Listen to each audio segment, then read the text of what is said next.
Bismillahirrahmanirrahim. Raditu billahi robba bil islami dina wa Muhammad sallallahu alaihi wasallam nabiyya. Rabbi zidni ilma wa razuqni fahma. Rabbi israh li sadri wa yassir li amri wahlul 'uqdatam min lisani yafqahu qawli. Allahumma iftah lana hikmataka wanshur alaina min khazaini rahmatika ya arhamar rahimin. La haula wa la quwwata illa billahil aliyyil azim. Alhamdulillah, kita akan melanjutkan pelajaran kelas 7 yang kemarin kita sudah sampai pada sebab-sebab Rasulullah sallallahu alaihi wasallam hijrah, dan kita akan memasuki bagian D, berita gembira dari kota Yathrib, halaman 160. Kalau dikatakan Yathrib, itu artinya saat sekarang ini adalah Madinah.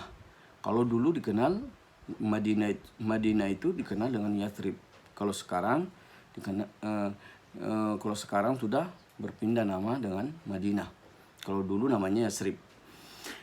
Awalnya pada tahun 620 Hijriah, ada 6 orang dari Yathrib, dari kabilah Khazraj, yang sedang berziarah ke Mekah dan bertemu Rasulullah sallallahu alaihi wasallam. Dalam pertemuan tersebut, Rasulullah sallallahu alaihi wasallam mengajak mereka untuk masuk Islam, dan alhamdulillah mereka menyambut baik dan mereka masuk Islam. Dan mereka inilah, 6 orang inilah yang menyebarkan Islam di Yathrib.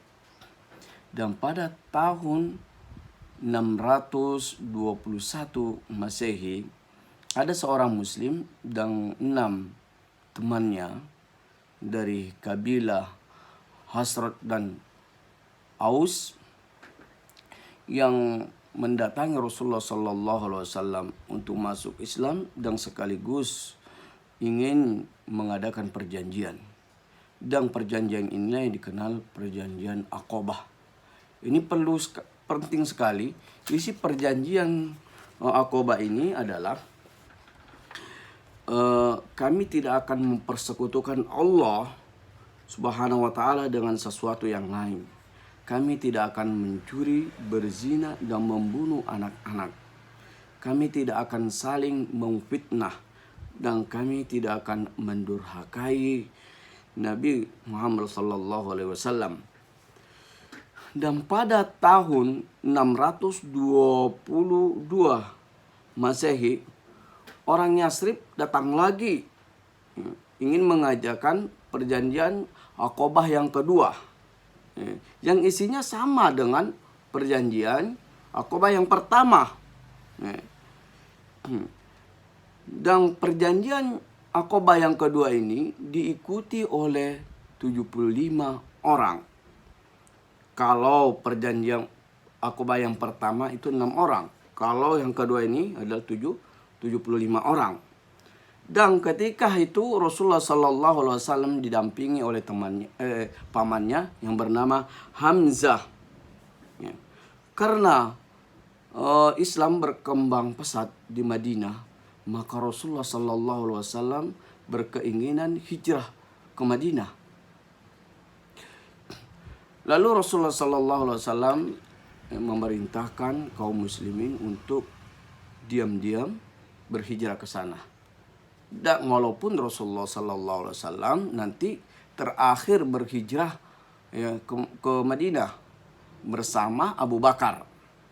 Nah, tak kala Rasulullah sallallahu alaihi wasallam ingin hijrah ke Madinah, itu ceritanya sampai kepada terdengar oleh kaum kafir Quraisy ketika itu. Lalu kaum kafir Quraisy menyuruh bala tentaranya, sekutunya, untuk mengepung rumah Rasulullah sallallahu alaihi wasallam pada malam hari. Dan Rasulullah sallallahu alaihi wasallam ketika itu membisikkan kepada Ali bin Abi Thalib untuk menggantikan posisinya tidur di rumahnya. Dan alhamdulillah Rasulullah sallallahu alaihi wasallam keluar dari rumah. Di sini ada yang mengatakan bahwa Rasulullah sallallahu alaihi wasallam keluar dari rumah itu mata kaum kafir Quraisy ketika itu melek. Ada juga yang mengatakan lagi sedang ngantuk. Tapi yang sahih, yang lebih kuat adalah dalam keadaan melek. Tetapi tidak ketahuan. Inilah kekuasaan Allah Subhanahu wa taala. Akhirnya Rasulullah dan Abu Bakar keluar dari rumah untuk berhijrah ke Madinah. Nah, pada saat kaum kafir Quraisy yang mengepung rumah Rasulullah sallallahu alaihi wasallam bangun lalu masuk ke dalam, dilihatnya ternyata tidak ada lagi Rasulullah, tetapi yang ada di situ adalah Ali bin Abi Thalib yang sedang menggantikan posisi Rasulullah sallallahu alaihi wasallam, dan mereka kecewa. Dan inilah pertolongan Allah Subhanahu wa taala. Dan kesimpulan dari ini, yang pertama, pada tahun 620 Masehi terjadi pertemuan 6 orang Yasrib dengan Rasulullah sallallahu alaihi wasallam di Mekah.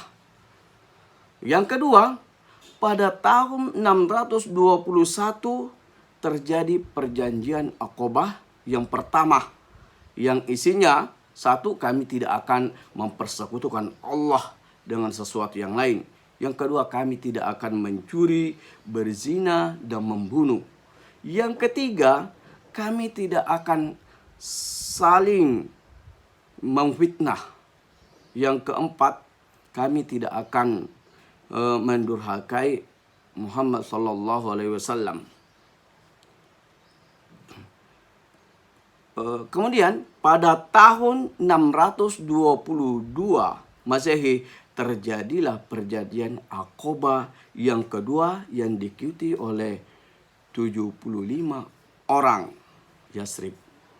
Nah, ini kesimpulan ini sangat perlu. Semua apa yang tadi saya katakan, kesimpulannya cukup kita baca kesimpulannya. Itu sudah mencukupi. Wallahu a'lam bishawab.